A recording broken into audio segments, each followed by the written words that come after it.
విశాఖ విద్యాశాఖ మంత్రి నారా లోకేష్ బాబు సూపర్ 6 సభకు కూడా పోకుండా అమరావతిలోనే ఉండి స్వయంగా పర్యవేక్షించారు. నేపాల్లో చిక్కుకున్న 215 మంది తెలుగు వారిని క్షేమంగా ప్రత్యేక విమానాల్లో స్వస్థలాలకు తీసుకురావడంలో కీలక పాత్ర పోషించారు.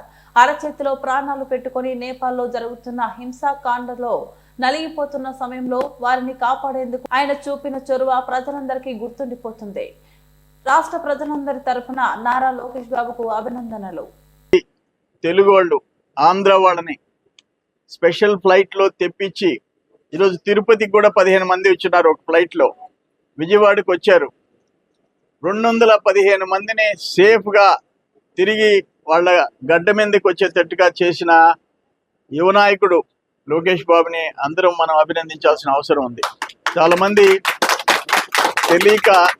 తెలియక నిన్న సూపర్ హిట్ సభకు రాలేదు, సూపర్ 6 సభకేనని అనుకుంటున్నారు.